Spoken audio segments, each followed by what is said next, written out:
Dear students, today we shall study about the first chapter of First Flight, that is a letter to God. We will study today second part of this chapter. Okay?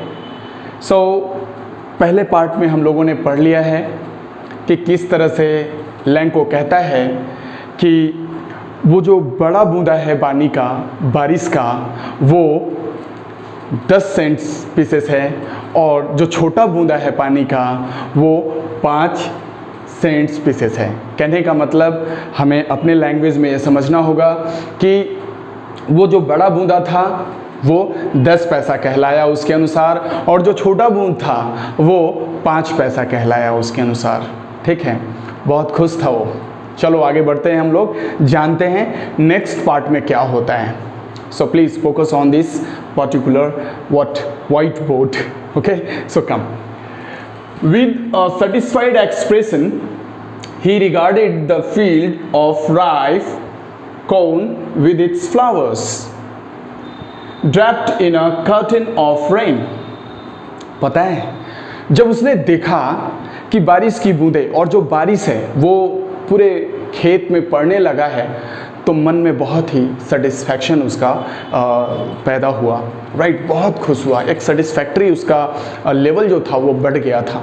बहुत संतुष्ट हुआ, बहुत खुश हुआ देखकर बारिश को, बहुत ही प्रसन्नचित्त था।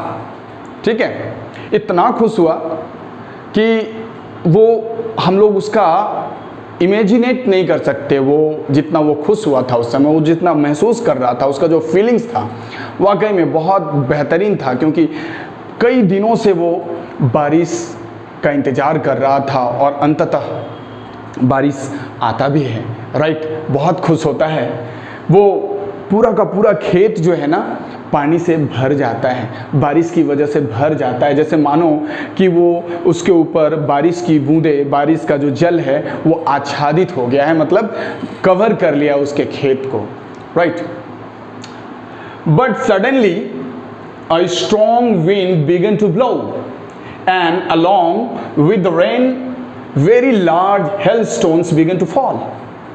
लेकिन अचानक क्या होता है, अचानक एक स्ट्रॉन्ग विंड वहाँ पे बहना शुरू होता है। स्ट्रॉन्ग विंड दोस्तों कहने का मतलब है आंधी। आंधी आ गई है अब, मतलब अब हवा जो है बड़े तीव्र गति में वहाँ पे बहना शुरू कर दिया है। राइट, और उसके साथ साथ ओले गिरने लगे हैं। ओले मतलब बर्फों की बारिश होने लगी है। राइट, बर्फों की बारिश, घमासान बारिश हो रही है। Right, these truly did resemble new silver coins. Real में देखा जाए तो वो जो छोटे छोटे बड़े बड़े जो बारिश की बूंदें थी उसके जगह पे अब क्या हो गया है, बर्फ़ों के जो ओले हैं, ओले जो बर्फ़ का टुकड़ा है वो ऊपर से गिर रहा है। राइट, जो दिखने में चांदी का कॉइन्स जैसा लगता है। चांदी का कॉइन्स आप समझ सकते हो, बड़ा महंगा कॉइन्स होता है चांदी, या चांदी एक मेटल है जो बहुत ही कॉस्टली होता है आज के दिनों में भी। राइट, तो वैसा ही कुछ लग रहा था, वो चांदी के सिक्के के जैसा लग रहा था। वो बर्फ़ों की जो बारिश हो रही थी, वो जो ओले गिर रहे थे, वो ओले सारे के सारे छोटे छोटे या बड़े बड़े जो भी रूप थे उसके, वो सारे के सारे चांदी के सिक्के नज़र आ रहे थे। The boys exposing themselves to the rain ran out to collect the frozen pearls। और जो बच्चे थे वो क्या करते हैं, अपने आप को बाहर लेके जाते हैं। बाहर मतलब बर्फ़ों की बारिश हो रही है, बच्चों के लिए बर्फ़ों का बारिश एक आनंद का माहौल होता है। हम लोग अपने आस पड़ोस में देखते हैं, कभी थोड़ा बहुत बर्फ़ों की बारिश हो जाती है तो बच्चे बहुत एंजॉय करते हैं, है ना। कभी टीन लगा के देखते हैं, तो कभी लोटा लेके पहुंच जाते हैं कि भाई उसमें बर्फ़ को इकट्ठा करेंगे, या तो कोई बाल्टी लेके पहुंच जाता है उसमें बर्फ़ों को इकट्ठा करने के लिए। ठीक है, तो वैसा ही बच्चे जो हैं वो बर्फ़ों की बारिश हो रही है तो उसको एंजॉय करने के लिए लोग क्या करते हैं, बाहर आ जाते हैं। और जो फ्रोजन पियल्स, यहाँ पे फ्रोजन पियल्स मतलब बर्फ़ों के टुकड़ों को इंडिकेट किया गया है, उसको कलेक्ट करने के लिए वो लोग बाहर चले जाते हैं। ठीक है, फिर क्या था, it is really getting bad now, exclaimed the man. I hope it passes quickly, it did not pass quickly. अब क्या हुआ? लैंको कहता है कि अब ये बुरा हो गया है, अब ये बुरा हो रहा है, राइट। उसने आश्चर्य व्यक्त करते हुए कहा, उसने दुख को व्यक्त करते हुए कहा। इस स्टेटमेंट में थोड़ा दुख का भी भाव नजर आता है लैंको का, ठीक है। वो बहुत दुखी भाव से कहता है ये अब बहुत बुरा हो रहा है, राइट। इसने सोचा था, इसने आशा किया था कि ये कुछ देर के लिए बारिश होगी, बर्फों की बारिश कुछ देर के लिए होगी, लेकिन ये तो कुछ देर के लिए नहीं था, काफी समय बारिश हुई ये। For an hour the hail rained on the house, the garden, the hillside, the cornfield, on the whole valley. पूरे घाटी में ये हेलस्टोन जो है लगातार 1 घंटे तक बरसता है, राइट। घर के ऊपर, गार्डन में, हिल साइड मतलब पर्वतीय क्षेत्र में जितना भी जगह है वो सारे क्षेत्रफल में ये बरसता है। द कॉर्नफील्ड मतलब खेत में भी इसकी बारिश होती है, ठीक है। कहने का मतलब पूरा का पूरा घाटी बर्फों की बारिश से तबाह हो गया है, ढक गया है, नुकसान, क्षतिग्रसित इसको हम कह सकते हैं, क्षतिग्रस्त हो गया है, इसे हम कह सकते हैं।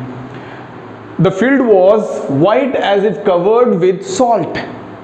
और उसका जो खेत था ऐसा मानो जैसे लगता था कि वो पूरा का पूरा खेत जो है वाइट नमक से, सफ़ेद नमक से पूरा का पूरा कवर हो चुका है, ऐसा मानो प्रतीत होता है। Not a leaf remained on the trees. एक भी पत्ता पेड़ों में नजर नहीं आ रहा है। The corn was totally destroyed.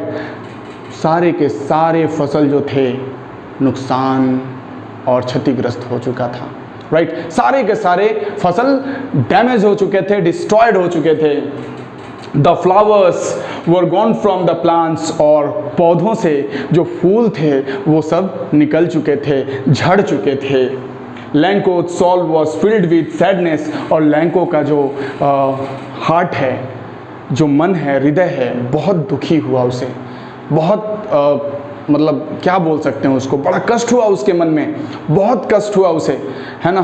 बहुत दुख का भाव उसके मन में उत्पन्न होने लगा इस दृश्य को देखने के बाद। When the storm had passed, he stood in the middle of the field and said to his sons. जब हेलस्टोन समाप्त हुआ, बर्फों की बारिश समाप्त हुई, तो वो सीधे जाकर के खेत के बीच में खड़ा हो जाता है, और खड़ा होकर के वहाँ से अपने बच्चों को कहता है, क्या कहता है? A plague of locusts would have left more than this. कहने का मतलब a plague of locusts, यहाँ एक locust जो वर्ड है आप लोग देख सकते हैं, है ना। locust ये एक प्रकार का इंसेक्ट है जो ग्रुप में रहता है और वो फसलों को नष्ट कर देता है। तो उसका कहना है a plague of locusts would have left more than this। कहने का मतलब अगर ये कीट भी अगर आते तो इतना नुकसान नहीं होता खेत का, राइट। इतना नुकसान नहीं होता जितना कि the hell has left nothing, जितना कि ये हेल जो है, ये जो बर्फ़ों की बारिश हुई है, ये जो ओले पड़े हैं, उससे नुकसान हुआ है। इस ओले की बारिश ने पूरे खेत को तबाह कर दिया है। अपने बच्चों को कहता है इस बात को। फिर कहता है this year we will have no corn, इस साल हम लोगों को फसल नहीं मिलने वाला है।